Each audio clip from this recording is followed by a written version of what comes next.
Hello, magandang araw po sa inyo mga Lodi. Nung nakarang araw nga napapansin ko laging may tumutulong oil sa driveway.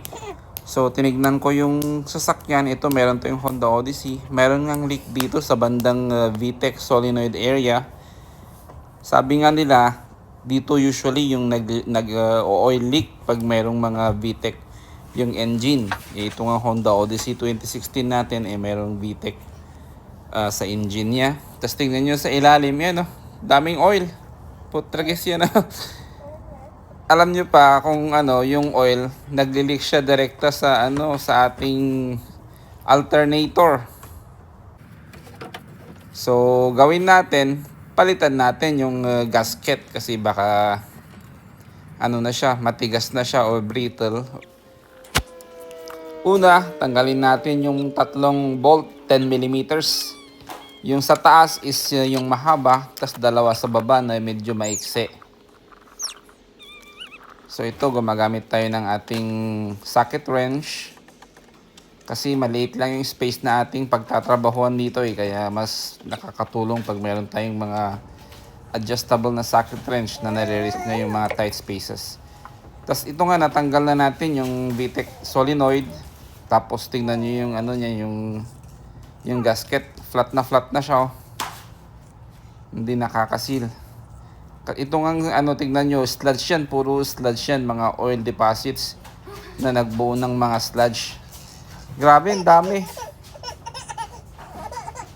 Tapos sunod, tanggalin naman natin yung metal plate.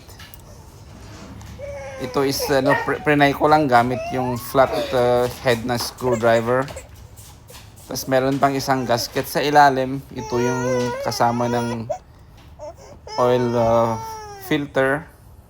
Yan siya. Tingnan nyo, naputol lang. Daling naputol. Very brittle na siya. So ito, may nabili ako. Dorman yung nito. Yung brand niya. Sa AutoZone lang ito. Hindi to OEM. Kaya hopefully mag-hold siya.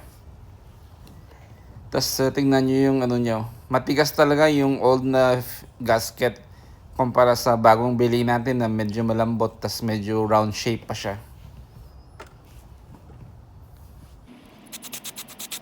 Itong linisan muna natin yung solenoid kasi daming sludge niya, Biruin nyo, ilang araw nang nagli-leak yung oil dyan, Hopefully hindi masira yung alternator natin kasi kapapalit lang natin yung last year, ang laki din na nagastos natin doon. Tas yung yung screen niya, tanggalin natin yung i-reuse natin yung luma kasi sabi ng mga dalubhasa, pag ginamit natin yung hindi original, mag-error code yung sasakyan. So mainam na gamitin natin yung original na parts niya.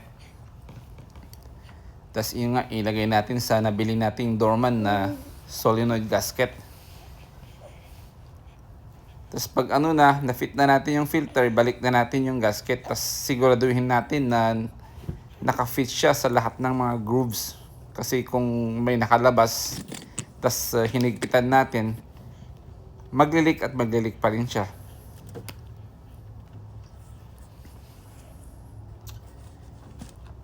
Tapos ilagay na natin yung metal plate.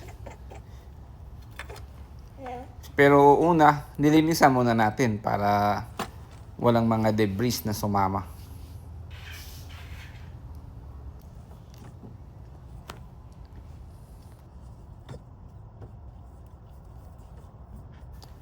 Tapos ito na nga, ilagay na natin yung ating solenoid, VTEC solenoid. Meron palang dalawang pintos na nag-a-align sa ating metal plate. Dapat siguraduhin nyo na hindi yun mawala kasi mahirap makahanap ng parts nun. So yun na nga, check natin yung fitting niya. Tapos pag fit siya, ilagay na ulit natin yung mga bolt natin. Tatlong 10 millimeters, isang mahaba sa taas, dalawang maiksi sa baba. Tapos yung gagawin natin dito, una is hand tight lang muna siya. Para para proportionate ba yung pagka-compression ng ating mga gasket. Tapos unti-untihin nating ita-tighten yung tatlong bolt. Hindi yung i-tighten mo yung isa Tapos yung pangalawa, yung pangatlo, hindi ganun kasi baka hindi even yung compression niya ba. Tapos na tayo, ilagay na natin yung mga electrical wirings. So yan, so far wala namang nagli-leak. Pero cold start kaya bukas ng umaga check natin kung may leak ito. Pagka start natin, yan. So far wala naman. Na-test drive ko na siya ng a mile. Check natin yung oil level. I think okay naman na yung oil level natin. Nasa gitna. So yeah, check lang natin bukas kung may leak pa rin ito.